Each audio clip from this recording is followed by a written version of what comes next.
O TCU aceitou o recurso da Advocacia Geral e suspendeu a exigência de que o governo atinja o centro da meta fiscal em 2025. Igor Damasceno está de volta aqui na programação para explicar esse tema todo para a gente. Isso permite, Igor, que a gestão feche o ano com as contas dentro da chamada margem de tolerância? Pelo menos essa é a expectativa do governo, viu, Nonato? Bom dia novamente a você, também a Paula, bom dia a todos que nos acompanham. Olha, essa decisão do Tribunal de Contas da União foi monocrática, uma decisão do ministro Benjamin Zinler, e foi considerada uma vitória para o Poder Executivo.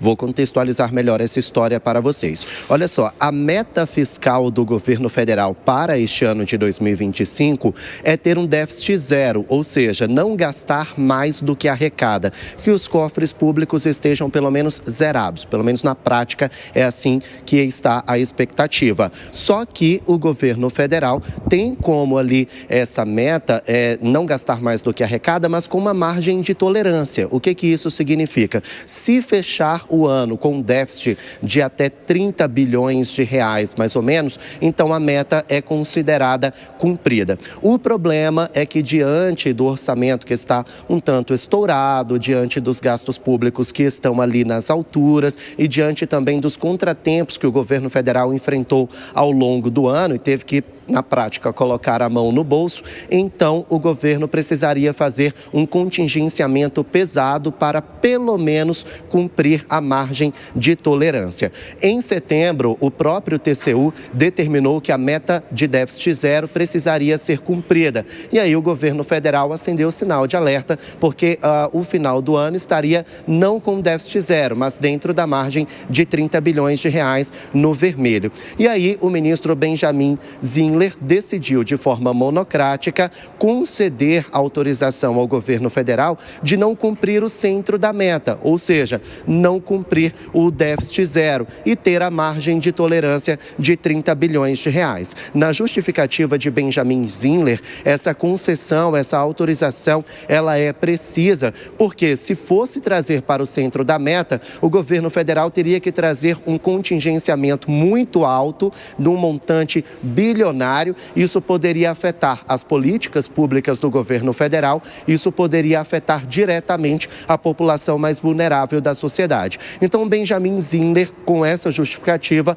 autorizou o governo federal a não ter que cumprir o centro da meta, mas ficar dentro da margem de tolerância, ou seja, com um déficit de 30 bilhões de reais. Isso foi recebido aqui no Palácio do Planalto como um respiro, um alívio, porque aí evita o governo federal de fazer um contingenciamento bilionário e afetar políticas públicas consideradas importantes para o governo federal. Agora, a equipe econômica de Lula vai trabalhar para cumprir a meta dentro da margem de tolerância, sem a obrigatoriedade de ir para o centro da meta. A gente vai seguir acompanhando, então, os desdobramentos do nosso orçamento, porque isso mexe diretamente com o nosso bolso, com a nossa vida. Voltamos ao estúdio.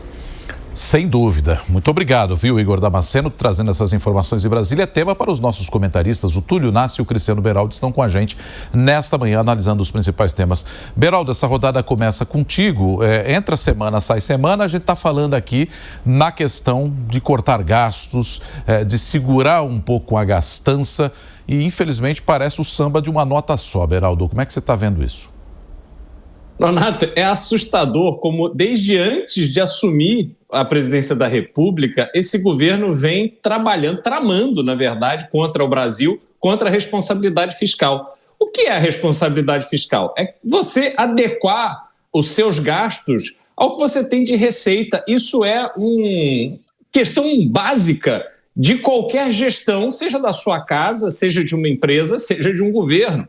O governo não pode gastar mais do que ele arrecada, porque se ele faz isso, as contas do governo são tão prejudicadas que o custo de se gerir o Brasil fica completamente inviável. Nós já temos uma taxa de juros de 15% ao ano. Lembrando que o próprio governo é o ente mais endividado do Brasil, ou seja, essa taxa de juros de 15% ao ano exige que o governo tenha que retirar uma parcela muito grande, gigantesca do orçamento só para pagar juros. Então, essa dinâmica não funciona. Pior do que isso, Nonato, quando a gente olha como o governo gasta o dinheiro que ele arrecada, a gente vê que não há nenhuma despesa, nenhum gasto, nenhum investimento sendo feito para que o Brasil se torne um país mais forte, mais dinâmico, mais competitivo no futuro. O governo quer dinheiro para ficar dando coisas de graça para a população e não para fazer investimentos que permita que a população progrida, avance, prospere e aí ela tenha dinheiro para pagar pela sua passagem de ônibus, pelo seu botijão de gás, coisas absolutamente elementares em qualquer lugar civilizado do mundo. Mas no Brasil, não. O Brasil, a situação das famílias está tão difícil que o governo tem que ficar pagando por tudo para continuar mantendo essas pessoas não só sobrevivendo, mas simpáticas ao próprio governo até as próximas eleições. E Túlio, lembrando também que a discussão da Lei de Diretrizes Orçamentárias, a LDO, foi adiada. O ministro Fernando Haddad está preocupado com a meta fiscal para 2026. Olha, Paula, eu acho que ele está preocupado com aumentar o gasto e aumentar o imposto. Ele não está muito preocupado com a meta fiscal, não. Ainda mais agora que o TCU presta um desserviço à sociedade brasileira, eliminando aí a obrigatoriedade de não gastar mais do que arrecada. Olha só, essa discussão de gastar mais do que arrecada, muita gente fala que isso não é tão importante, que gastar mais é bom para o governo, é bom para a sociedade, que aumentar imposto é bom. Eu vou lembrar aqui uma historinha de um país bem peculiar, que na década de 80 e 90 não tinha lei de responsabilidade fiscal. E aí começou com juros altos para tentar controlar a inflação. Não foi suficiente, essa inflação na década de 90 foi a maior do mundo. Aí depois veio a tal lei de responsabilidade fiscal que pregava, não se deve gastar mais do que arrecada. Conseguiu-se controlar a inflação, um plano econômico bem sucedido, mas infelizmente 10 anos depois isso foi abandonado. Na década de 10, no ano 2016, esse país quase pediu falência, uma presidente foi impeachmentada. Por quê? Por conta de irresponsabilidade fiscal. É o que nós estamos trilhando agora. E sabe qual é esse país? O Brasil. Então é exatamente a historinha do próprio Brasil está se repetindo agora. Responsabilidade fiscal é fundamental para que não haja inflação, para que não haja juros altos, para que não haja esse recorde de inadimplência que tanto a pessoa física como a pessoa jurídica tem hoje no Brasil. Por essas e por outras, Paula, infelizmente o nosso país não é sério.